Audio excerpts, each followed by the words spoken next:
After 10 years of love, Ethan secretly held a grand wedding for my best friend, Sophie, without my knowledge.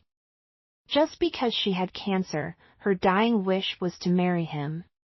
Ethan blocked all messages and forbade anyone from telling me about it.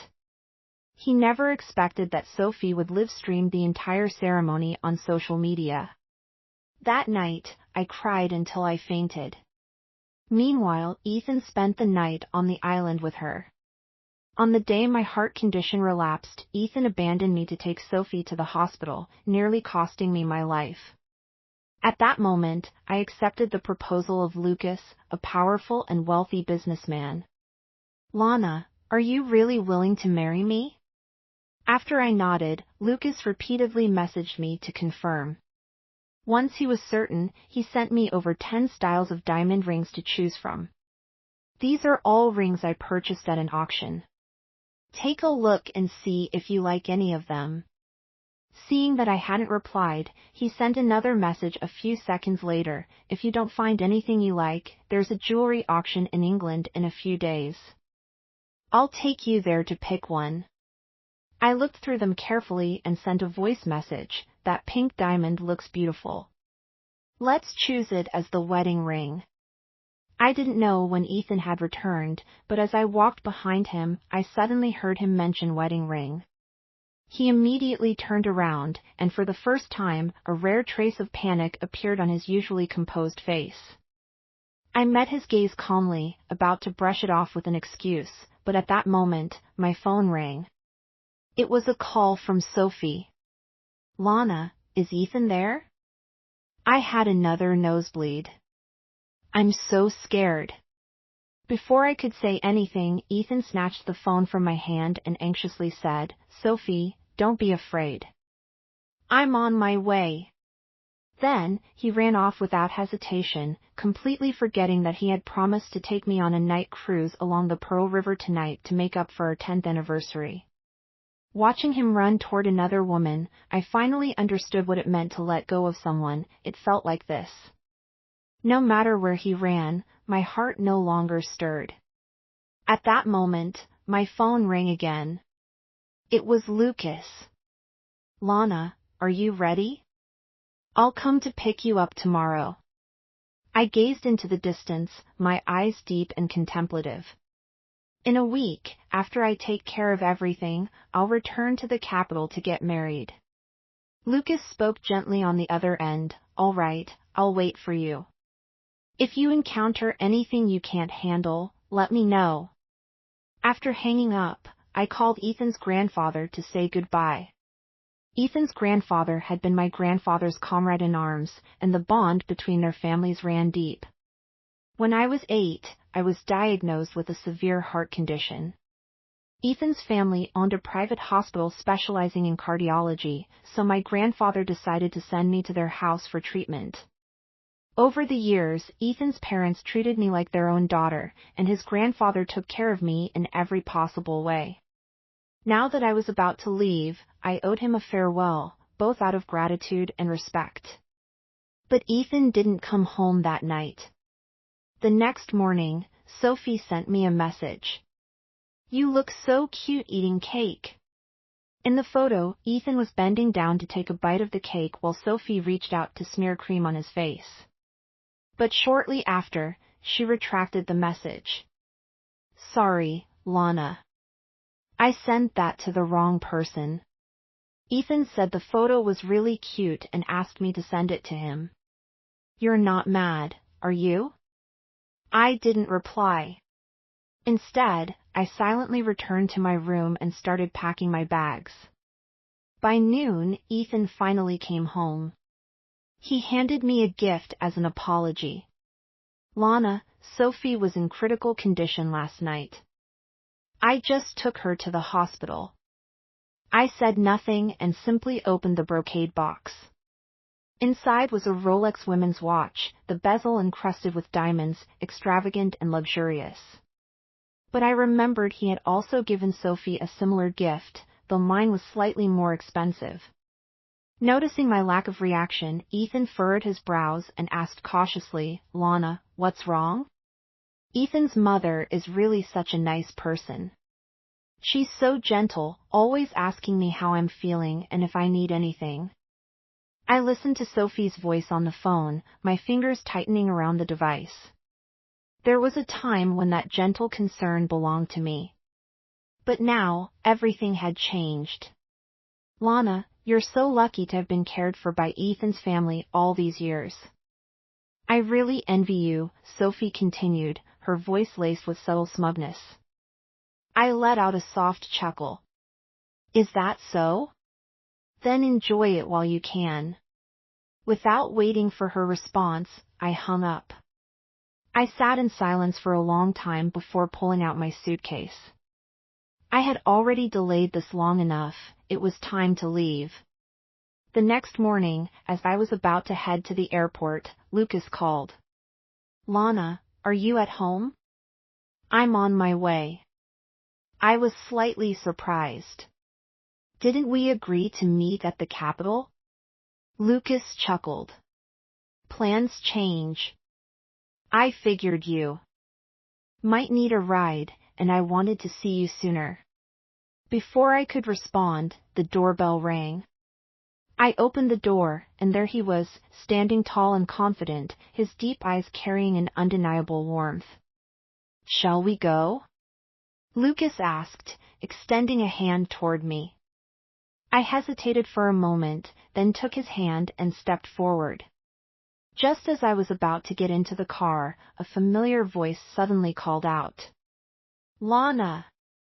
I turned around and saw Ethan standing there, breathing heavily as if he had been running. His face was filled with emotions I couldn't quite read. You're really leaving? His voice was hoarse. I met his gaze calmly. Yes. His hands clenched into fists at his sides. Just like that? You won't even give me a chance to explain? I tilted my head slightly. Explain what? That you lied about a business trip just to bring Sophie home? That you married her behind my back? That you left me alone when I needed you the most? I let out a soft sigh. Ethan, there's nothing left to explain. I'm done. For the first time, panic flashed across his face. He reached out to grab my wrist, but before he could, Lucas stepped between us. She's already made her decision, Lucas said coldly. It's time you let go. Ethan's eyes darkened. Lucas, stay out of this. Lucas smirked, his voice calm but sharp. She's my fiancée now. This is exactly my business. Ethan's body stiffened. His lips parted as if he wanted to say something, but in the end, he remained silent. I looked at him one last time. The man I had loved for 10 years now felt like a stranger. Goodbye, Ethan. With that, I turned and got into the car. As Lucas drove away, I didn't look back. The past was over. The future awaited. And this time, I was choosing myself. Why? Seeing Ethan's once proud and confident demeanor crumble before me, I felt nothing. No joy, no satisfaction, just an overwhelming emptiness. Perhaps this was the true cost of 10 years of wasted love. Ethan reached for the marriage certificate with trembling hands, his eyes darting between my name and Lucas's. His lips moved slightly, as if trying to form words, but no sound came out. His entire body seemed to waver, as though the ground beneath him had been ripped away. Lucas stood firmly beside me, his expression calm but unwavering. Ethan, it's over. Lana is my wife now. You need to let go. Ethan's breathing became ragged. His hands clenched into fists as he looked at me, desperation flashing in his eyes. Lana, tell me, this is a joke, right? You're just angry at me. You're trying to get back at me. We've been together for 10 years, how can you just walk away like this? I met his gaze, my voice steady. You walked away first, Ethan. The moment you chose Sophie over me, the moment you hid the truth from me, you made your choice. Now, I'm making mine. His face twisted with pain. I never stopped loving you. Everything I did, everything you did was for Sophie. I cut him off, my patience finally wearing thin. You lied to me, you let her steal from me, you expected me to sacrifice everything for her. And now you think love is enough to erase all that?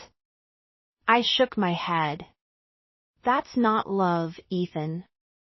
That's selfishness. Ethan stumbled back a step, as if my words had physically struck him. I thought we would always be together. I exhaled slowly. So did I. Silence stretched between us, thick with all the things left unsaid. Finally, Ethan let out a hollow laugh, rubbing a hand over his face. I see. So this is really it. Lucas gently took my hand in his, a silent gesture of support. I squeezed back, grateful for his presence. Ethan looked at our intertwined hands, his expression darkening. Lana, do you really love him? I hesitated for a moment, then nodded. Yes. Something inside him seemed to break.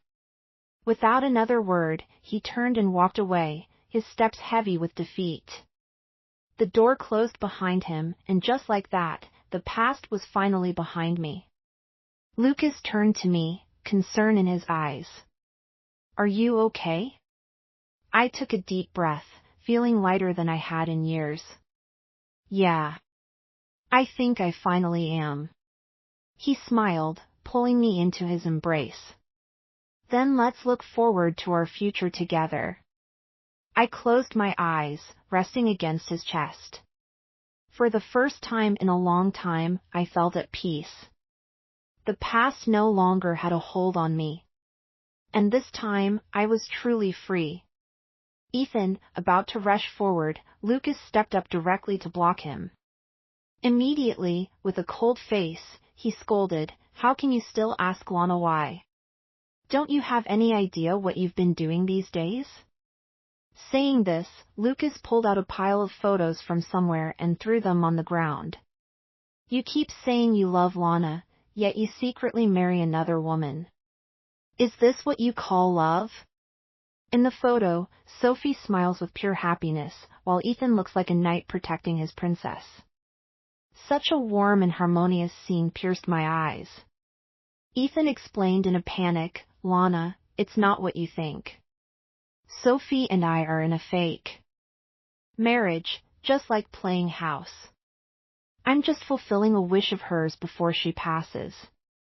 A tear slipped from the corner of my eye. Lucas quickly reached out and gently wiped it away. I stepped forward and looked at Ethan calmly. The wedding with her is fake, so what about all your affection for her? Is that also fake, Ethan? Ethan weakly closed his eyes. Sophie is also your good friend. I was just putting on a show for her. I thought you wouldn't mind. I find it utterly sarcastic. Ethan, do you really believe what you just said? That day you rushed out without hesitation. Did you ever think that I might get so angry I could have a heart attack and almost die at home? Ethan's body trembled, and he suddenly looked up. Lana, what did you say? I'm tired and don't want to say much to him. Ethan, we're done. Ethan's face was terrifyingly dark. His gaze fell on me, shifting from guilt to resentment in just 3 seconds.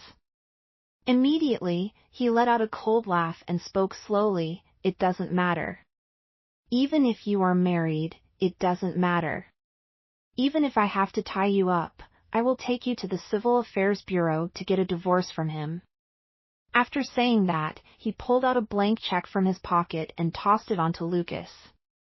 "Pretty boy, have you heard of the Chief Family and Hair? Fill in the amount on the check yourself and divorce my wife. Otherwise, you'll find out what happens when you cross me."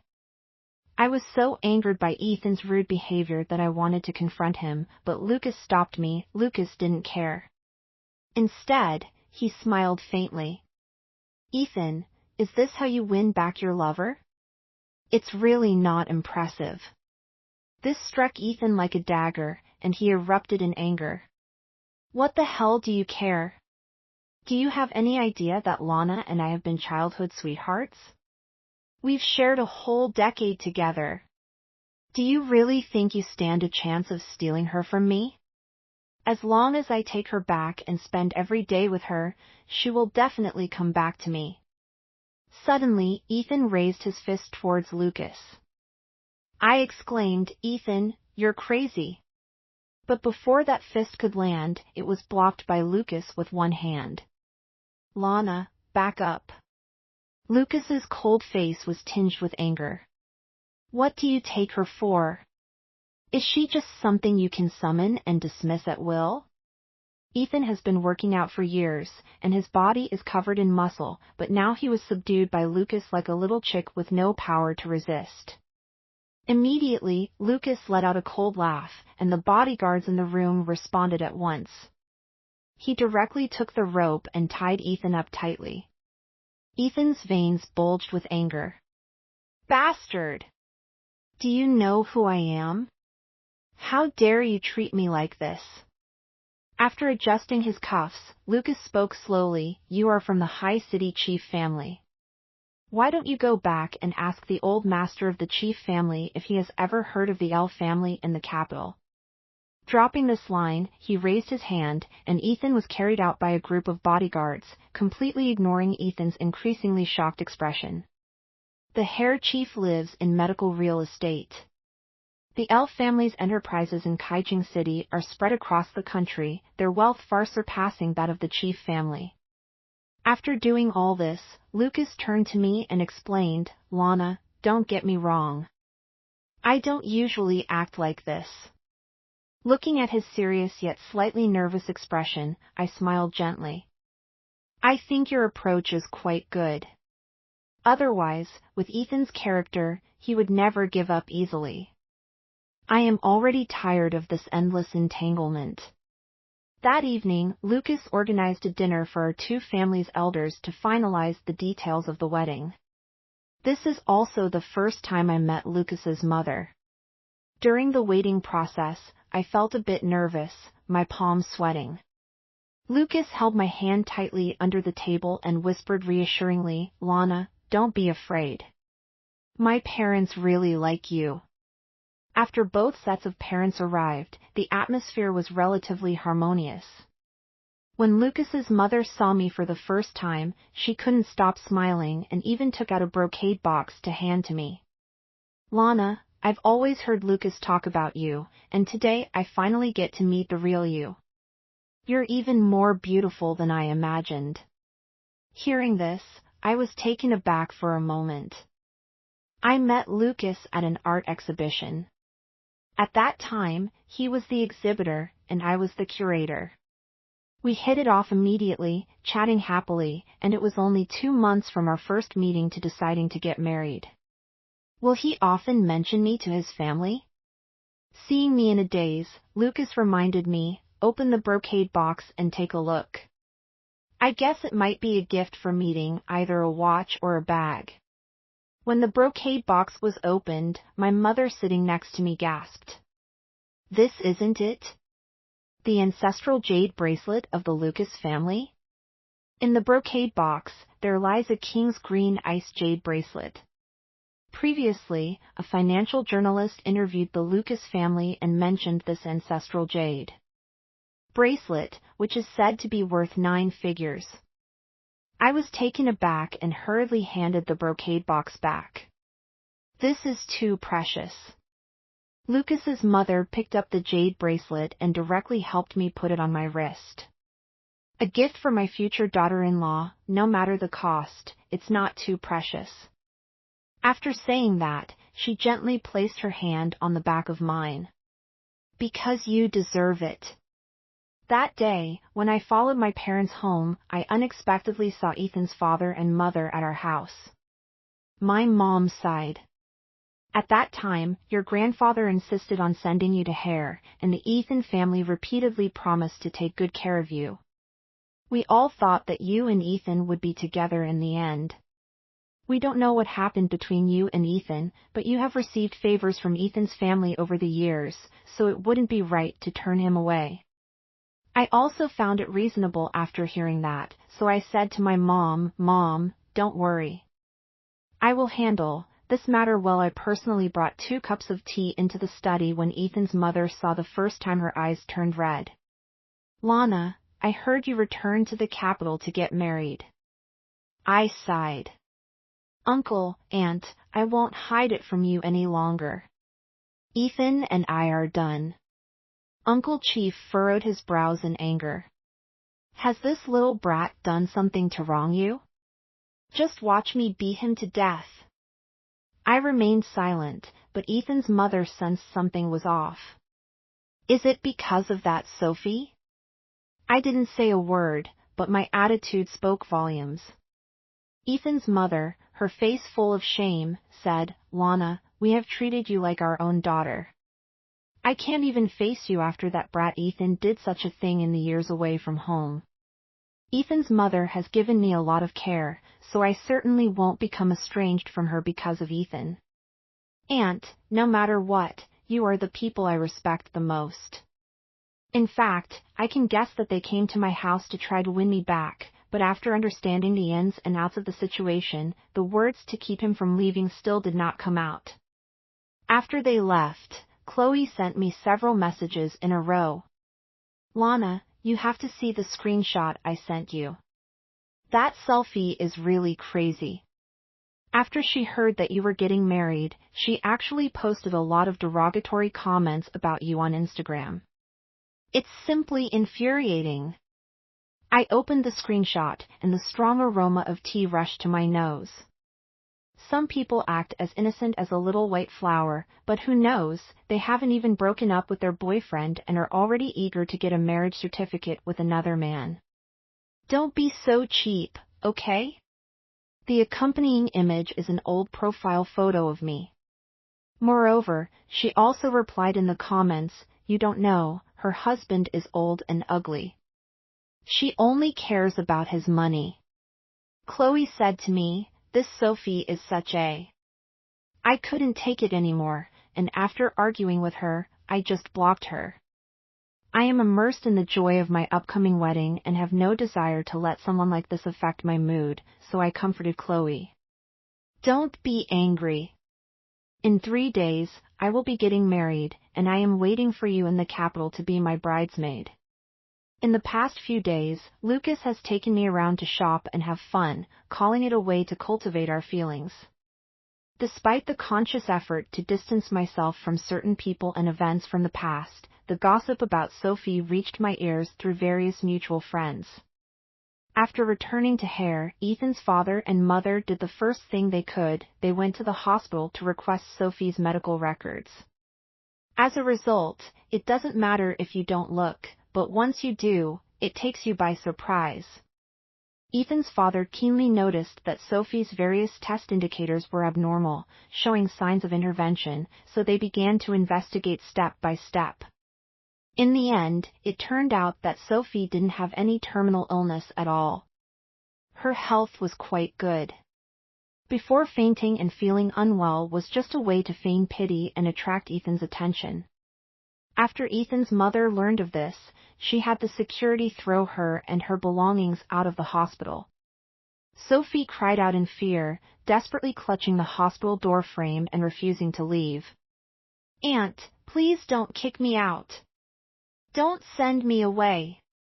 If Ethan finds out, he will definitely argue with you." Ethan's mother was furious, raising her hand and slapping her. "How dare you mention Ethan? Get out of here right now. Keeping you in the hospital is a waste of medical resources." After being kicked out, Sophie squatted in the hospital, crying and calling Ethan. 5 minutes later, Ethan arrived at the hospital. At first, Sophie thought the other person had come to back her up and was considering telling him about her grievances. Who knows, Ethan's face darkened as he directly reached out and tugged her hair back. "What did you just say? You're not sick. You've been pretending to be ill to deceive me? Sophie was so scared that she didn't dare to cry out loud. She could only move her lips, pleading desperately. Ethan, I do this all because I love you so much, and don't you like me a lot too? You said Lana is too outstanding, and when you're with her, you feel pressured. It's different when you're with me, you can be more relaxed and happier. But before she could finish her sentence, Ethan threw her onto the floor. Who do you think you are? You want to compare yourself to Lana? 10 of you wouldn't even measure up to one of her fingers. But when Sophie heard these words, a sorrowful smile appeared on her face. Ethan, why won't you admit that you've already fallen in love with me? If you don't like me, why do you pay so much attention to me, taking care of me from time to time, and even standing up for me against those who bully me? On her face. Ethan, why won't you admit that you've already fallen in love with me? If you don't like me, why do you pay so much attention to me, taking care of me from time to time, and even standing up for me against those who bully me? Ethan looked at her with a blank expression and cruelly spoke the truth. I take care of you because Lana told me that you are her good friend. I'm helping you just to put Lana's mind at ease. If it weren't for the fact that you're Lana's best friend, do you think I would even spare you a glance? Hearing this, Sophie shook her head in disbelief. She screamed hysterically on the street. After Sophie vented, she spoke to Ethan in a tone that was almost boastful. At this point, what good does it do to say how much you love her? On the day you held the wedding with me, I had already live-streamed the entire ceremony to Lana by a video call. Can you guess how many calls she made to you that day? What do you think she felt when she heard the sounds of our wedding night? I lost my Ethan and became a complete madman. After he pulled Sophie into the car, he accelerated to the maximum speed, aiming to crash into the riverbank. Without Lana, let's die together. The car crashed wildly, making Sophie scream in terror. When Ethan's supercar was stopped by the traffic police, Sophie was so scared that she fainted, her body going limp. It was the third day after this incident, the day before the wedding, when I received a call from Ethan. After a few days of not seeing him, his voice was hoarse to the point of being unrecognizable. When I heard the name Lana again, it felt as if I were in a different world. Lana, on your wedding day, can I attend? If you can't marry me, I want to see with my own eyes what you look like when you get married. Before the words of refusal could leave my lips, someone snatched the phone away. I don't know when Lucas appeared behind me to answer. Of course you're welcome. I'll have to personally toast you then. Ethan gritted his teeth on the other end of the phone. Give the phone back to Lana. I want to talk to her. What does it have to do with you? Lucas raised an eyebrow slightly. We are one as a couple. What I say and what she says are the same. Ethan hung up the phone in anger. Then Lucas handed the phone back to me. He reined in the hostility that surrounded him, his brows and eyes softening as he looked down at me. Lana, you weren't angry just now, were you? I chuckled lightly in response. Of course not. You handled it well, saving me a lot of trouble. He let out a breath of relief, a bit nervously. That's good. I was afraid you might be upset. But actually, I am a bit worried, because I know Ethan. He has never been someone who gives up easily. Lucas, do we really have to invite Ethan to our wedding? I'm worried he might cause a scene at the ceremony. He didn't care at all. Lana, don't worry. With me here, he won't be able to cause any trouble. Lucas was never someone who could be easily bullied. I have seen him handle work with a decisive and vigorous demeanor, but now he is willing to treat me with such patience and care. I stepped forward and gently embraced him. Lucas, thank you. This sentence contains too many emotions. Thank you for supporting and accepting me like this. Also, thank you for giving me immense dignity when I was deeply wounded by emotions. Lucas's large hand gently rested on my head. Between you and me, there's no need for thanks. On the day of the wedding, the guests filled the seats. I was in the hotel dressing room, incredibly nervous. During this time, Lucas came in several times, bringing me a lot of milk tea and food. Chloe couldn't help but feel envious. She joked, "Oh, the groom is trying to fatten up our bride." Lucas looked at me with a doting expression. "Today will be tough, eat a little more." At the wedding venue, everywhere was adorned with dazzling flame orchids, shining brilliantly. I wore a high-fashion sheer gown and slowly made my entrance to the beautiful music. Now there is a burst of cheers. My parents sent me off to marriage with tears in their eyes. It takes only a minute to walk from the entrance to the center of the venue, but I walked from the wrong relationship to the right lover, taking a full 10 years. 10 years felt like a lifetime apart. With deep affection in his eyes, Lucas slowly stepped forward and knelt on one knee. "Lana, will you marry me?" When that enormous diamond ring appeared before my eyes, a wave of emotion surged in my heart. I covered my lips and slowly nodded. Immediately after, they exchanged rings and embraced each other in a kiss, all in one breath. Lucas spent a fortune to secure the billboard in the very center of the city. He wanted to loop the video of our wedding ceremony on it. He said that he wanted everyone to see my happiness and to wish me happiness. But Ethan, who said he would come to the wedding, did not appear. It was only after the guests had all left that I saw Ethan, cornered and restrained by 2 bodyguards. His hands and feet were bound, and even his mouth was stuffed with rags, so he couldn't make any noise. Lucas stepped forward and pulled the cloth strip from his mouth. Ethan's eyes turned red with anger. "Is this your way of hosting guests?"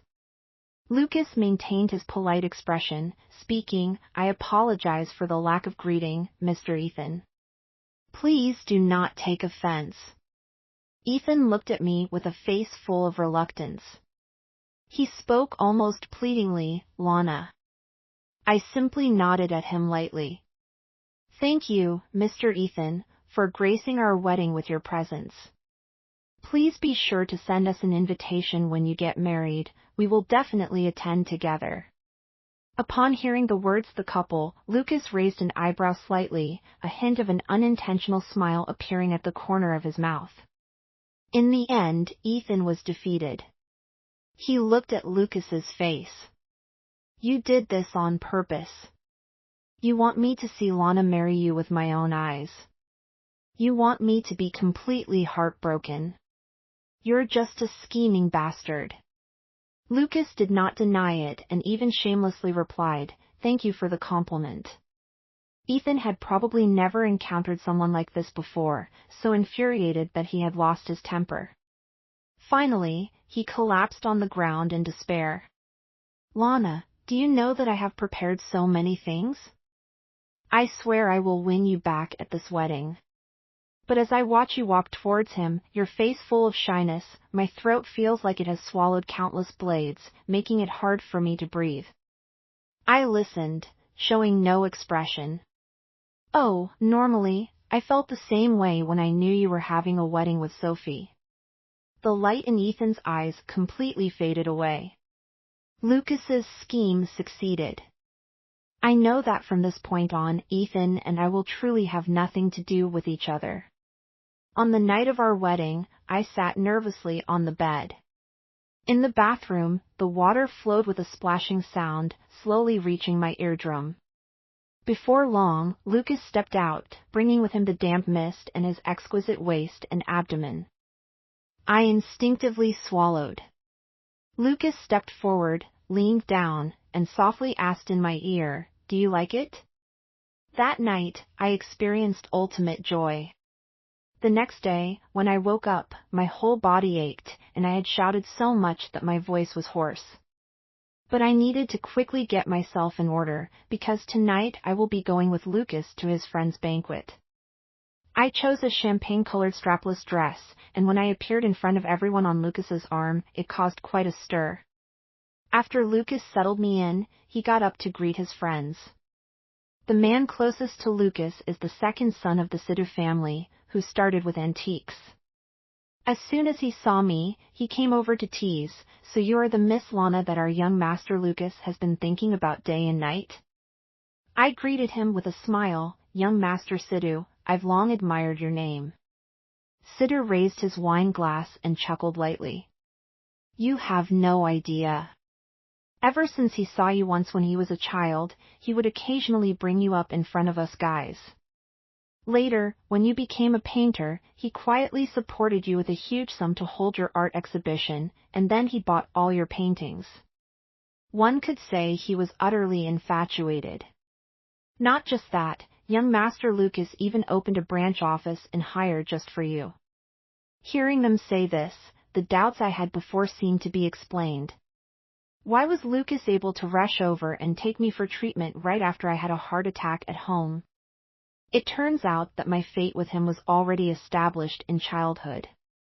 Lucas came back and asked me, "What are you thinking about? You look so focused." I turned my head and smiled at him. "I was just thinking, how did I get to know you when we were kids? I don't have any memory of it at all." Lucas gently wrapped his arm around my waist. "Mysteriously," he said, many years ago, there was a crybaby who always ran alone to cry under the cherry blossom tree. I was practicing the piano upstairs at that time, and I got annoyed by the noise, so I thought I would go.